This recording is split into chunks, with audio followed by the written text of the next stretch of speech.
അസ്സലാമലൈക്കും. എന്തൊക്കെയുണ്ട് എല്ലാവരും വർത്തമാനം? എല്ലാവർക്കും സുഖമല്ലേ? എല്ലാവർക്കും സുഖമായിട്ട് ഇൻഷാ അല്ലാഹ് നമുക്ക് പ്രാർത്ഥിക്കാം. ഇന്ന് നല്ലൊരു കിടുക്കാച്ചി പാഷൻ പ്രോ ആയിട്ടാണ് നമ്മൾ വന്നിട്ട് 2011 മോഡലാണ്. 2011 ഓഗസ്റ്റ് ആണ്. 2031 വരെ പുതിയ പേപ്പർ എടുത്തിട്ട് നിങ്ങൾക്ക് കൊണ്ടുപോകാം.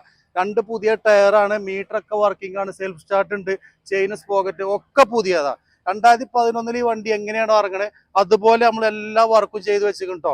പെയിന്റിംഗ് ആണെങ്കിലും സ്റ്റിക്കർ വർക്ക് ആണെങ്കിലും എല്ലാ വർക്കും ചെയ്തിരിക്കുന്നത്. സിംഗിൾ ഓണർ ആണ്. 64,000 കിലോമീറ്റർ ഓടിയിട്ടുള്ളൂ. പുതിയ ഇൻഷുറൻസ് അടച്ചിട്ട് 28,000 രൂപക്ക് നിങ്ങളെ പേരിൽ മാറ്റി വണ്ടി തരുന്നതായിരിക്കും.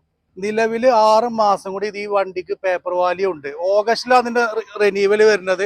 അപ്പൊ നിങ്ങൾക്ക് ഇത് 28,000 രൂപക്കാണെങ്കിൽ നിങ്ങളെ പേര് മാറി റിന്യൂവൽ എടുത്തിട്ട് നമ്മൾ തരുന്നതായിരിക്കും. റിന്യൂവൽ എടുക്കാൻ 2,500 രൂപ ചെലവ്. റിന്യൂവൽ നിങ്ങൾ ചെയ്യുകയാണെങ്കിൽ 25,500 പേരിൽ മാറി നിങ്ങൾക്ക് കൊണ്ടുപോകാം. അപ്പൊ നമ്മളെ വീഡിയോ ആദ്യമായിട്ട് കാണുന്നവരെ നമ്മളെ പേജ് ഒന്ന് ഫോളോ ചെയ്യുക, കൂടെ കൂടുക. അപ്പൊ മറ്റൊരു വീഡിയോയുമായി വീണ്ടും കാണുന്നത് വരെ എല്ലാവരോടും താങ്ക് യു.